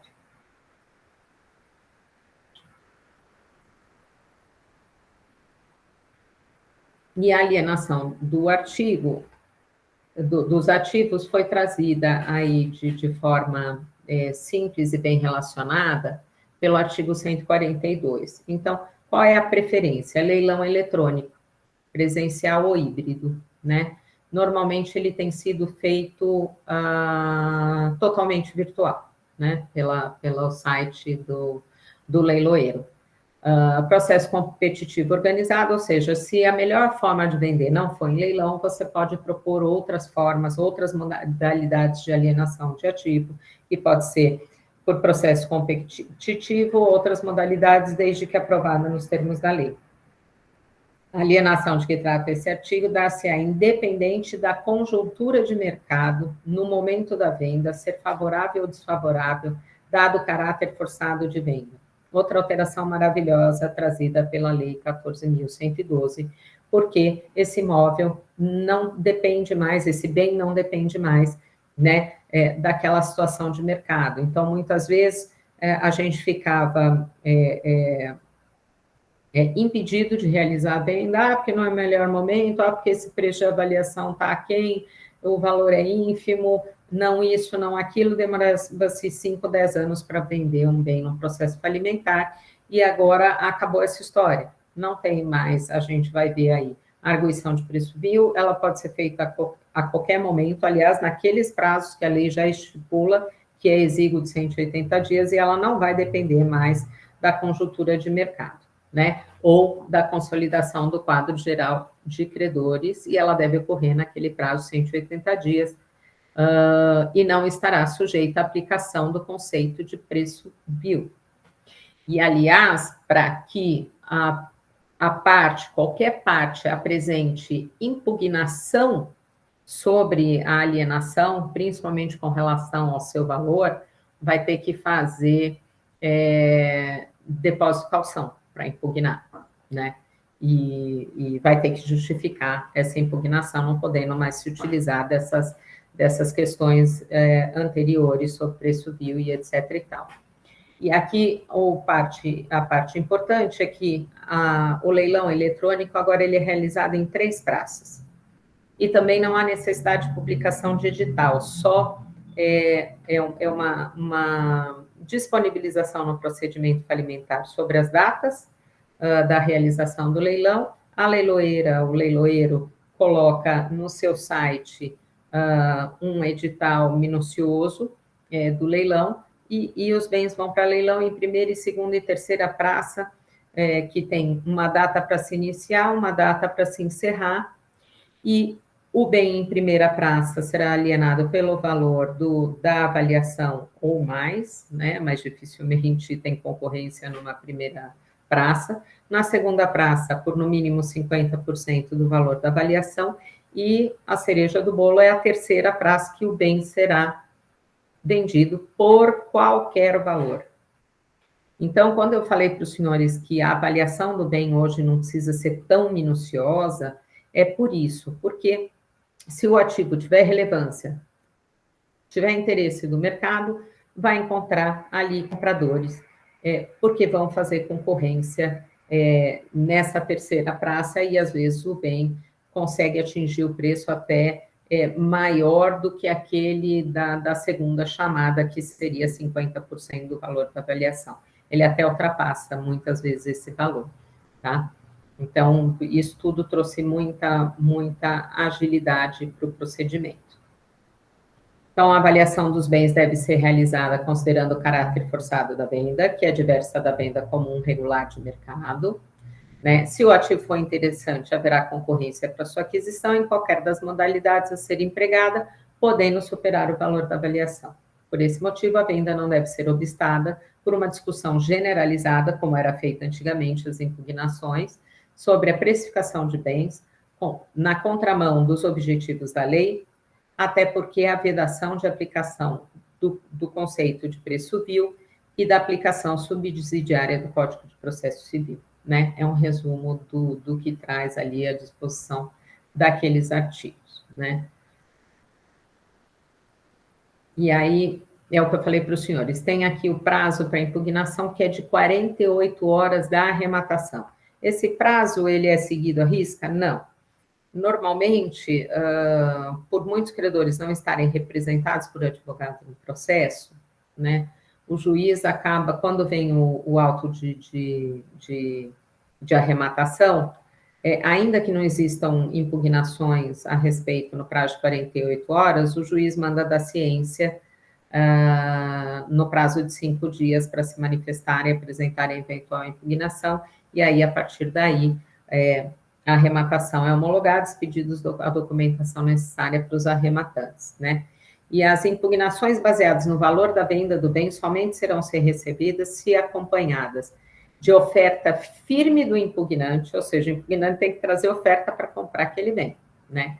Ou de terceiro para sua aquisição, respeitando os termos do edital, por valor presente superior ao da venda, aquela venda que ele está impugnando, e de depósito caucionário equivalente de 10% do valor oferecido. O que acontecia? Às vezes o sócio da falida não tinha interesse que o bem fosse alienado, então impugnava por qualquer motivo, credor que dizia que era preço vil impugnava, o Ministério Público impugnava, então a gente acabou com essas impugnações infundadas, porque os próprios dispositivos anteriores da lei querem trazer uma efetividade, uma agilidade para essa alienação, né? Havendo motivos justificados, o juiz poderá autorizar, mediante requerimento fundamentado do administrador judicial ou do comitê, modalidades de alienação judicial diversas da prevista no 142. Frustrada a tentativa de bens da massa falida e não havendo proposta concreta dos credores para assumi-los, os bens poderão ser considerados sem valor de mercado e destinados à doação. Em último caso, se ninguém quiser receber esses bens em doação, né, eles serão devolvidos para o falido quando este é localizado e ativo no procedimento, que também é raro, né? Mas a lei, a alteração da lei consolidou aquilo que já vinha sido praticado há alguns anos na prática, né? Os credores podem também adjudicar os bens, né, por meio de constituição de sociedade com fim específico, né, mas aí são questões muito particulares que a gente tem que analisar em outras esferas que não tem tempo na aula de hoje, tá? Fica a massa falida em qualquer modalidade de realização do ativo de apresentar certidões negativas, né, porque você não está fazendo um procedimento particular, e sim judicial. Todas as informações sobre bem alienado já estão nos autos, como eu disse para os senhores, previsto em artigo anterior, eles estão isentos de qualquer sucessão ou responsabilidade ao arrematante, né?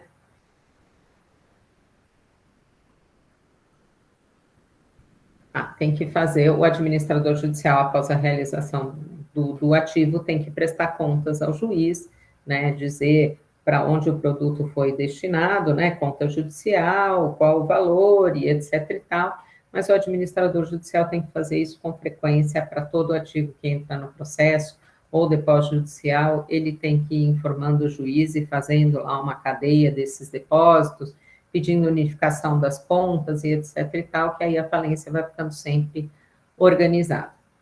Bom, então, a gente já viu esses conceitos todos aqui da celeridade, né, que trouxe celeridade e objetividade para os processos, maior segurança jurídica, ficando o investidor isento de responsabilidades, e o que trouxe aí efetividade ao procedimento.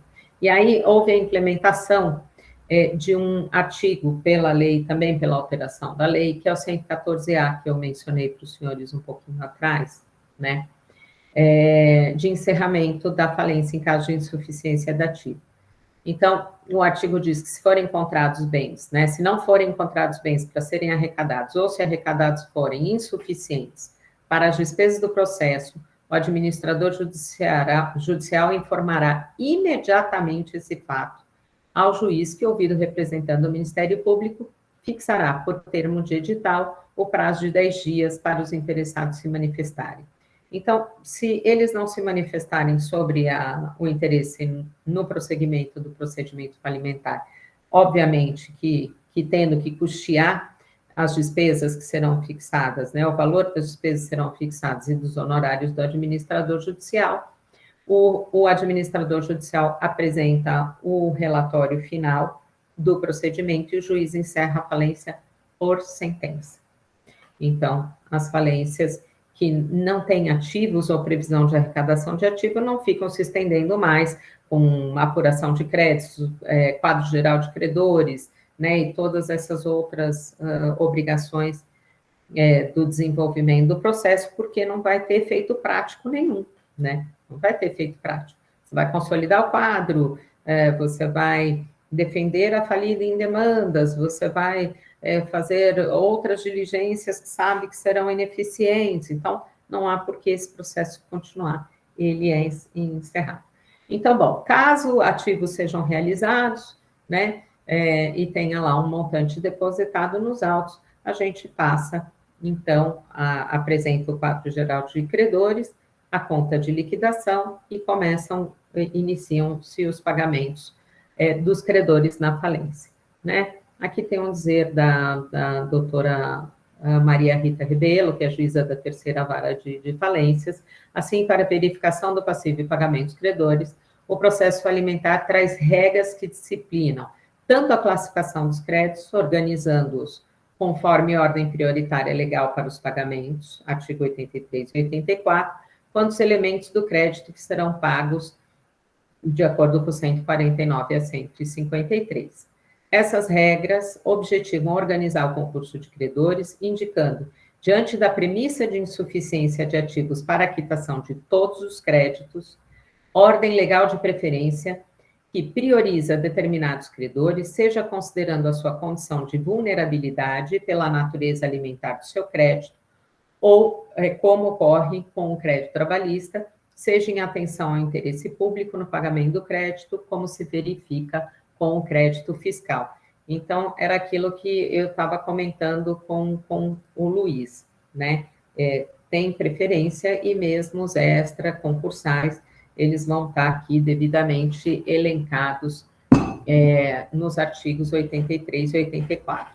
Então, a classificação dos créditos, prioritariamente, são os derivados da legislação trabalhista, os créditos gravados com garantia real, créditos tributários, independentemente da sua natureza, os créditos quirografários, né, que são todos os demais que não estão previstos nos outros incisos, e aqui eu ressalto a importância de que os créditos trabalhistas privilegiados são limitados a 150 salários mínimos, na época da decretação da falência, tá? O salário que vigia na data da decretação da falência. O excedente vai para os créditos quirografários, tá? Então, fica sendo como prioritário somente o crédito trabalhista limitado a 150 salários mínimos. Doutora, Pois só uma não. coisa. Quando se fala na época da decretação da falência, no caso de ter sido uma recuperação judicial convolada em falência, é da data da distribuição do pedido de recuperação, ou não? Ou é da data da convolução? Da data da convolução. Tá ótimo, obrigado. Da data da convolução. Porque o que acontece, Luiz? Quando tem a convolução da recuperação judicial em falência, os créditos que estavam no quadro, na relação de credores das recuperantes, apurados na forma do artigo 7º, e aqueles julgados depois, né, depois da apresentação do artigo 7º, então, os créditos remanescentes da recuperação judicial, pagos em parte ou não, né, eles vão ser transferidos automaticamente para o procedimento falimentar, tá? E como que isso é feito? O administrador judicial tem que pegar aqueles créditos, se houve pagamento, abater o valor dos pagamentos que foram feitos e o saldo atualizar até a data da decretação da quebra. Entendeu? Esses créditos que estavam na recuperação judicial vêm para a falência atualizados até a data da decretação da quebra. Então, aqueles que vão ser apurados, trabalhistas, né, aqui em questão da pergunta, posteriormente à decretação da falência, o salário é vigente na data da decretação da quebra, que vai embasar o valor de 150 salários mínimos. Entendeu? Por isso que a lei baliza tudo para a data da decretação da falência, para equiparar todos os credores. E aqueles créditos que tinham sido verificados anteriormente, eles vêm para essa data também. Tá? Então, e esses 150 salários mínimos, que na fase de recuperação não são obrigatórios. Se a recuperanda decidir pagar mais, ela pode. No caso da falência, é o teto mesmo. É o teto. Para privilegiado, é o teto. Na recuperação judicial, a alteração pela 14.112, ela trouxe a possibilidade da recuperanda estipular um valor para pagamento dos créditos trabalhistas, desde que a maioria dos credores aprove, né? E também o que era em um ano, sem deságio nenhum, né? Ela pode propor pagamentos diferenciados hoje, desde que ela garanta com um bem, né, a totalidade desses créditos. Mas acho que isso vocês tiveram no procedimento de recuperação judicial, né? Tivemos, sim. Então, a lei traz aí essa ordem, né, prioritária, a ordem de pagamentos, e a gente chega naquele 84, Luiz, também que você estava falando, que são considerados os extraconcursais, e serão pagos com precedência sobre os mencionados no 83, na ordem a seguir daqueles relativos. As quantias referidas no artigos 150 e 151 dessa lei. O que são esses artigos? As despesas da massa e aqueles créditos trabalhistas de até 5 salários mínimos. Valor referente efetivamente entregue ao devedor em recuperação judicial pelo financiador, o DIP. O DIP recebe antes do administrador judicial. O administrador judicial passou agora lá para a quarta colocação, né? Em terceiro lugar, os créditos em dinheiro objeto de restituição. As remunerações devidas ao administrador judicial e seus auxiliares, aos desembolsos devidos a membros de comitê, etc. e tal. Decorrente de acidente de trabalho, etc. e tal. As obrigações resultantes de atos jurídicos válidos, praticados, etc. e tal. As quantias fornecidas à massa falida pelos credores, ou seja, quando publica o 114A, né, se o credor se manifesta pelo prosseguimento do processo arcando com os custos, né, fixados pelo juízo, né, o crédito dele vem ser recebido aqui em quinto, sexto lugar, entende? Então, por isso que nenhum credor demonstra interesse, exceto se ele tiver convicção e der os meios para arrecadação de um ativo bom que possa chegar até o pagamento da classe dele, né? Que normalmente é quirografário, né? Então, por isso, normalmente, não tem aí interesse dos credores em promover o prolongamento da tramitação da falência. Tá? Bom, realizadas todas as restituições e pagos os créditos extraconcursais na forma do 84 e consolidado o quadro geral de credores, as importâncias recebidas com a realização do ativo serão destinadas ao pagamento dos credores, atendendo à classificação do 83, né, respeitados os demais dispositivos da lei e as decisões judiciais que determinaram a reserva de importância, né. Os credores que não procederem no prazo fixado pelo juiz ao levantamento dos valores que lhe couberem em rateio serão intimados a fazê-lo no prazo de 60 dias, após o qual os recursos serão objeto de rateio suplementar entre os credores remanescentes. Então, é importante, por exemplo, no caso dos advogados trabalhistas, que não têm tanta intimidade com o procedimento falimentar, não basta eles irem lá e promoverem o incidente, habilitarem o crédito dos seus clientes, né? Ele tem que acompanhar o procedimento falimentar, porque a hora que chegar na fase de pagamento, ele tem que estar sendo intimado na imprensa oficial, né, para apresentar a procuração nova, para indicar os dados bancários para transferência dos valores, porque se ele não fizer isso no prazo de 60 dias depois de intimado, o administrador judicial pode pegar esses valores, né, dos credores que não compareceram para receber, ele não poderá, ele deve fazer isso, né, e ele deve ratear entre os credores remanescentes, talvez para atingir aí o valor da totalidade do crédito, por exemplo, né.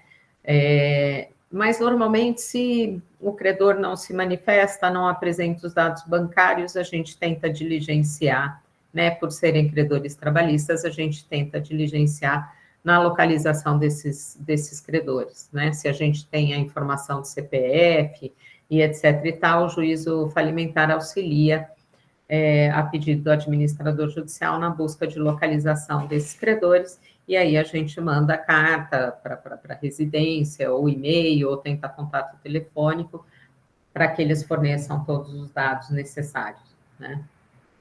Aqui é aquele caso também que passa na frente, né? Os créditos de natureza trabalhista. O que acontece? Quando você tem pouco ativo arrecadado, para o administrador judicial não cair na vala daquele quarto lugar, né? Sem ao menos receber reembolso das despesas que teve para as diligências que efetivou, né? Para a administração da massa falida, ele passa a receber com privilégio aquela ordem de credores estabelecida, pedindo pagamento desse desembolso que fez como despesas da massa, né? Então, é uma possibilidade que o administrador judicial tem, pelo menos, de receber um reembolso daquilo que ele despendeu no início do processamento da falência, né? E os credores restituirão em dobro as quantias recebidas, acrescidas de juros legais, se ficar evidenciado o dolo, má-fé, constituição do crédito, na constituição do crédito ou da garantia. Pago todos os credores, saldo, se houver, será entregue ao falido. Então, ainda que o ativo arrecadado tenha sido todo realizado em curto espaço de tempo, como o texto da lei determina, e para iniciar o pagamento de credores, seja consolidado o QGC, o que pode levar vários anos, o administrador judicial pode formar tal quadro com celeridade, consolidando cada classe para início dos pagamentos na ordem estabelecida no 83 e apenas após o pagamento integral de cada classe, havendo saldo, iniciar o pagamento da classe subsequente. Ou seja, pagamentos credores trabalhistas listados pode iniciar tão logo você tem um contingente já bastante adiantado sobre isso, né? Não dá para esperar que uma demanda trabalhista venha a ser liquidada depois de 10 anos. Você tem que começar esses pagamentos. E se o crédito tiver pedido de reserva, deixa lá reservado, né? E como bem ressalta o Dr. Marcelo Sacramone, as classes de credores, por seu turno, serão satisfeitas conforme a ordem legal de pagamento e de modo que apenas se iniciará o pagamento da classe inferior na ordem de preferência quando a classe prioritária já tiver seus créditos integralmente satisfeitos, que é aquilo que a gente falou no início, Luiz, que era a sua dúvida, né? Você liquida por classe. Então, até que uma classe esteja integralmente satisfeita, você não passa os pagamentos para as outras. Pessoal, dúvidas, comentários, curiosidades, estou aqui à disposição de vocês.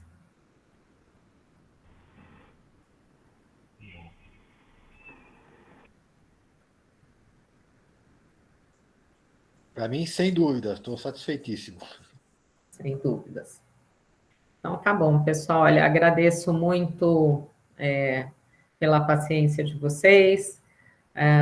Quero agradecer à ESA pelo convite, à OAB São Bernardo, da qual eu faço parte da Comissão de Recuperação Judicial e Falência. Quero dizer que é uma honra compor a comissão, é uma honra poder estar aqui trocando essa ideia com os senhores. Estou à disposição, se os senhores tiverem qualquer dúvida posterior, podem me contatar. Fácil de achar meu contato pelo meu nome. Então, eu espero ter atendido a expectativa de vocês e espero também ter oportunidade de encontrá-los aí no nosso dia a dia de militância na advocacia, né, nos trabalhos de administradora judicial que desenvolvo. Foi um enorme prazer, viu, pessoal? Boa noite a todos e um excelente final de ano para vocês. Boa noite, obrigado. Eu que agradeço.